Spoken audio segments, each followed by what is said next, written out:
Okay, so this week for the vlog, I've decided to keep it primarily on Pokemon because I realized I could have vlogged a bunch of shit. Like, I've been making pancakes, or insert photo of pancakes here. Insert the photo specifically of the one that looks like Mickey.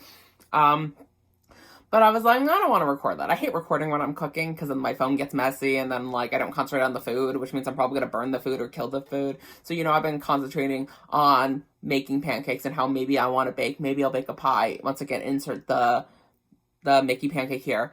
But yeah, I've been doing a lot of stuff on Pokemon Go because, as you know, not Pokemon Go, in Pokemon in general, it's not just Pokemon Go, even though Pokemon Go is something I'm also doing, but that's not what I'm going to talk about here. My main focus though is that I've been trying to finish the Pokedex for Pokemon Shield. I've been at 399 for the longest time, and all I had left was Zacian, which is the sword dog from Sword. And so, as I was doing for most of them, I was like, let me go on Pokemon Home, which I talked about last week. I think it was last week, 2 weeks ago, whatever week it was. I talked about it then, and I was like, let me ask. So, for people who aren't aware, even though I talked about it, I'm gonna probably add photos. Who knows? What you do is, or you can look up. There's more than one way to do this. Step one.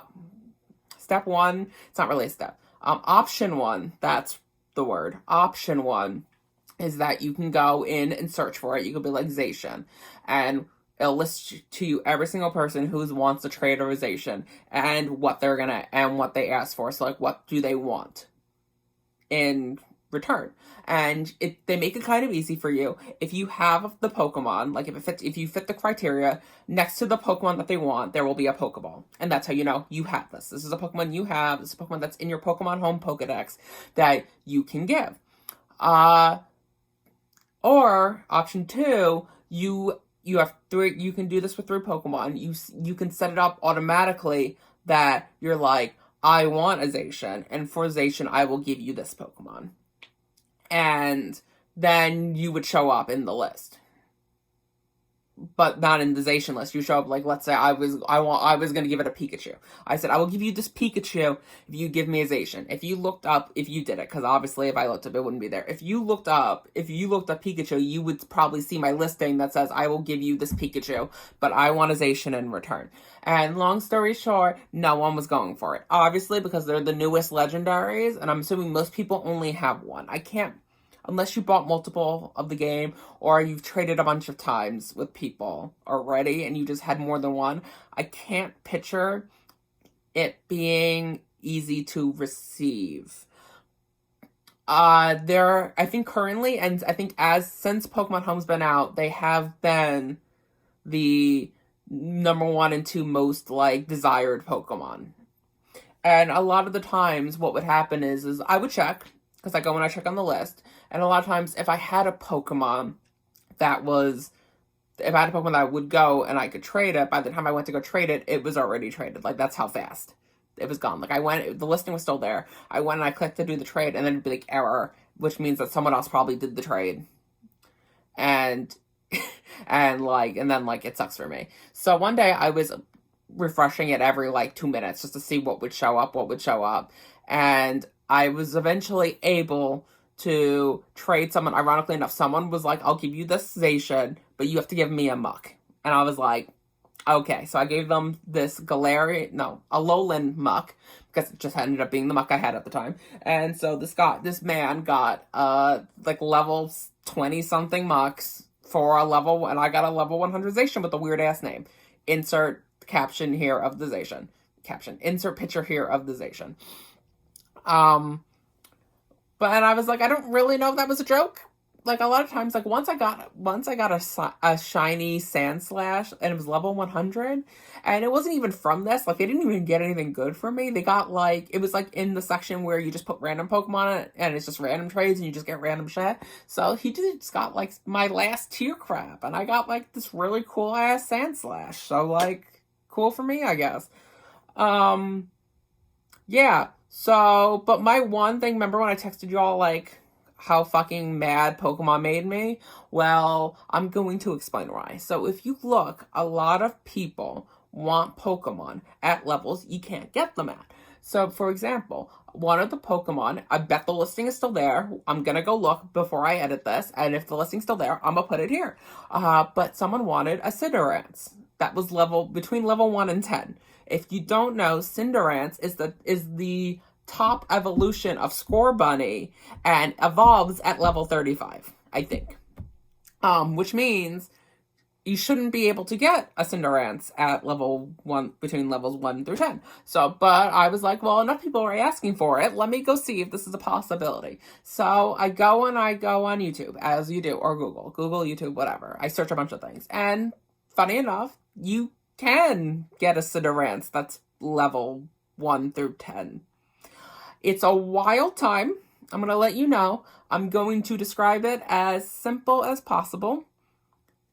From my memory, I took a bunch of screenshots from my Switch to really show you how weird this kind of is. I'm going to call it a glitch because it's definitely like a glitch. And it's very complicated. And not that you wouldn't understand how to do it. It's just like every single thing you have to do is so specific where if you miss a step, it's not going to work. So this is essentially what you want to do. Doesn't matter. Works with any Pokemon you want. So what you do is you have the Pokemon you want, right? You put it in your party. And then you take an egg of that Pokemon that you want to be level 1 through 10. And you shove that in your party. That egg has to be directly under the Pokemon that you want to evolve all the way. So for example, you take a Scorbunny, you place it in your party, then you take a Scorbunny that's in an egg and you place it under that one. That's important. That's the key, apparently, to have one of the keys to make it work. Then what you do is you level Scorbunny up to the level before it evolves. So it evolves into whatever the middle Scorbunny is. I don't remember. Whatever level that is before it evolves. So like, let's say it evolves at level 16. You get it to 15. And then you use one rare candy to level it up, right? But if you have more than one rare candy on you, you have to give those rare candies to Pokemon to hold as items, because if you have more than one rare candy with you, it won't work. Don't ask me why. I have no idea. Actually, to be honest, I don't even know if this is true. I'm just following what the YouTube guy says. And you know what? I wasn't about to try to be like, let me prove him wrong. So I gave all my rare candy, except for one, to random Pokemon in my box. And then you give the rare candy to the Pokemon. And then it says, and then like text shows up that's like, oh, blank leveled up from this level to this level. And the second that happens, you have to press down on your Switch, like on the analog stick, and press A and hold. And then it will bring you to this pop-up, but where like it goes, where it's like, oh, this Pokemon's gonna evolve. But instead of that, the egg shows up and it says, oh my god, the egg is going to evolve. So, and then like it goes through the animation, your egg evolves, right? And it'll be like, oh my god, your egg evolved into this thing. So then hypothetically, if you wanted it to stay in that middle evolution, you could hatch it, and it would hatch into a level 1. Insert name here of second Scorbunny. Don't remember its name. Don't care. So then I essentially had to repeat the process again. So I did all that crap again, where I leveled it up until 1 before Cinderace. I made sure the egg was under it. I think it's actually called Raboot. Stupid name, but Raboot. So now I have a Raboot. And you have to put the egg that, if you hatch that egg, would be a Raboot under the Raboot, right? And then you go and you make sure you have only one rare candy in your bag again. You give that rare candy to the Raboot. It evolves into Cinderace, but once again, instead of Raboot evolving to Cinderace, it says, "Oh my god, your egg is evolving," and then your egg evolves into Cinderace. And it's like, oh my god, your egg evolved into Cinderace. And funny enough, it also learns to move. So it's like, oh my god, your egg learned Pyro Ball, which is like Cinderace's like specific move. Like, it says, like, unique move. And then when you hatch it, it will hatch into a level 1 Cinerant. So I was like, oh my god, iconic. I have a level 1 Cinerant. So I take it from Pokemon Shield, I bring it to Pokemon Home, and then I see if the listing's still there. It is. I go to give it, and it won't let me. It's like, error. And I try a couple times. I'm like, okay, maybe it's just a mistake. I unload the app. I hard shut the app. I go back into the app, still doesn't work. I fucking delete the app and reinstall it. It doesn't work. So I go on the internet, and they essentially tell me that because technically Cinerant's level 1 shouldn't exist and it's from a glitch, it won't work. And I'm like, I definitely spent a lot of time on this. Why won't it work? Like, then why? Once again, similar to when I was complaining in the other one about how you can't trade mythical Pokemon. So, like, if someone asks you for, like, a Mew or a Jirachi, you cannot trade one. It just doesn't happen. You can't do it. It's not how it works. Legendaries, fine. Pokemon that they classify as mythical Pokemon, which are, like, Manaphy and Jirachi and Mew and Celebi, all those Pokemon, no, can't trade them. And I'm like, that's fine. That's fine. Definitely wasn't doing all of this shit in hopes to fucking get a Zacian. But as you know from before, because I kind of did this out of order. Because at this time I did not have the Zacian, even though I told the story of when I got the Zacian before I told this story. But you know what? Whatever. It's fine. Who cares? Ended up getting a Zacian in the end. But, like, I'm like, are you fucking kidding me? Like, what, like, I realize it's a glitch. But I was assuming because the glitch in the game let it happen, then when you tried to trade it, I just assumed it would let you do it. So now I just have a level 1 Cinerant just chilling in my Pokemon Home storage that will just stay there because I can't trade it. I'm not going to use it in the game because like if I use it in the game, then it's going to get XP and it's going to level up. But like the whole point is that it's a level 1 fucking Cinerant, and that's cool. So it gets to just chill in the box for the rest of its life.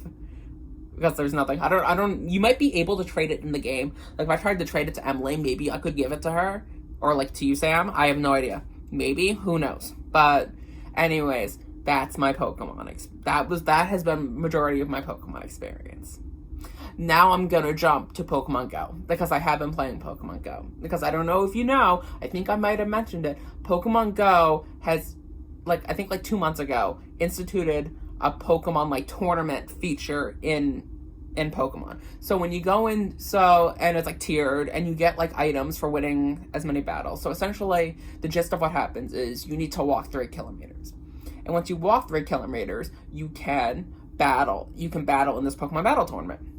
And you get 5 battles per 3 kilometers you walk. So, and then I think normally you can do that up to 5 times a day, but I think they've upgraded because they officially started, like, the tournament for, like, Season 1, what they're calling Season 1, because before this it was just in preseason, just to test, like, kinks in the system and shit.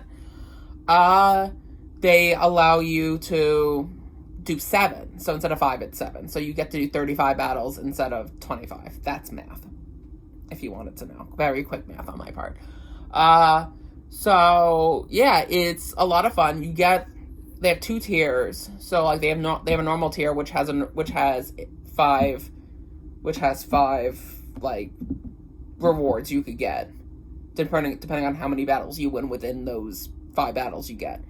And then you can also use one of those raid passes, but like the green ones, not the normal orange ones, but like the extra ones, whatever they call extra raid passes, whatever you want to call them, and you get slightly better rewards for using those to battle, and blah blah blah blah. Me trying to talk. Okay, so. Yeah, and so I was originally at, like, level 7, but they reset, so now I'm back to level 1. Actually, technically, I think I'm at level 2 now, because I just did a set where I won all 5. And if I'm gonna be real honest, I'm really happy they reset, because when you get higher in level, obviously the people are more experienced in battling, and they're way, way harder to beat. Like, I'm gonna let you know, Assist was struggling. I was, like, really feeling down about myself. I was like, man, I got shitty Pokemon, and now, since they reset, and I was going up against level 1s, I won all 5 of my battles. I was like king of the world. I was like, yes, I'm playing against noobs. Thank God. The coolest thing I've gotten so far is that they started it last weekend, but like in the next couple of weekends, you have a chance of encountering, because one of the rewards you can get is encountering a Pokemon. And you can encounter whatever legendary Pokemon is at the time. Like last weekend, it was Darkrai. So I was able to get a Darkrai. And this weekend is technically Giratina, but it's annoying because you have to be at least at level 4 to encounter it. And they reset us. So now I'm at level 2. And I only have the weekend. It started technically today, which is a Friday, and it goes until Sunday. So what I've been doing, the whole reason why I'm telling this story, is I've been tricking the app into thinking I'm walking when I'm not, so that I can play more battles, so I can do more battles, essentially. And I've looked up, and there's a lot of good sources. My phone, which I'll show you later, is currently spinning on a record player, so I'm not going to do this tutorial with. I'm not gonna do it with that either. Do the tutorial right now with that. But for example, one of the things I've been utilizing this technique is called the sock method. And essentially what you do is, let's pretend these AirPods are my phone. You take the AirPods, you take the phone and you shove it in the sock, right? And you just go shake like this. That's all it is. And apparently this tricks the phone into thinking that it's in your pocket and you're walking. Because you know how they have like Adventure Sync where you don't have to have the screen on anymore to walk, and it'll count it. So like you could like have it off and then like walk a bunch and then open it, and then it'll just like give you all of your shit, right? So if you do this, it legitimately thinks you're walking. So I will literally just sit like watching videos or whatever, playing video games and whatever I do, and I'm just shaking a sock. And to be honest, it's also kind of good for my arms. I'm like, maybe I'll strengthen my arms, because it's like I'm like literally going to town on this thing. And I don't know exactly what the metrics are, but I think that it's something like if you shake it nonstop for 10 minutes, your phone will think, the app will think you walked 0.7 kilometers, and you only need 3 kilometers to battle. So technically, if you just wanted to shake until you could battle, you would have to shake for like roughly 35 minutes, between 30 and 40, something like that. But usually I also work out, and usually that also goes to my Adventure Sync. So like usually I don't have to shake for like 30 hours. The second method is it just involves something that spins. For me, really the only thing I have that spins is a record player. That involves something that spins that I don't have to spin. So I just put my phone on the record player and I just let it spin. And that's kind of just what it's currently doing right now. Just dropped my AirPods. Oopsies. Yeah. So I haven't really been doing that one that often, so I really don't know if that works super well. But it does work. I can confirm that. Because I put it down, I left for a hot minute, I came back, and like an egg was popped up ready to hatch. So like it definitely did something. And that one's better because sometimes I'm lazy and I don't want to shake the sock because my arms get tired because I'm fat. What are you gonna do? So I just put it on. So I've just recently been shoving it on my on my record player. So then when you want to run my screen time is ridiculously high. Just know it's not physically me using my phone. It's just the fact that the screen is on while I'm doing it. I leave the screen on only because I don't think it would think that it's moving enough for Adventure Sync. So technically I leave it on so then my character in the game just physically just keeps walking in circles in the hopes that it thinks it's like getting time. And that's what I've been doing. All my Pokemon related things since y'all have been in Disney.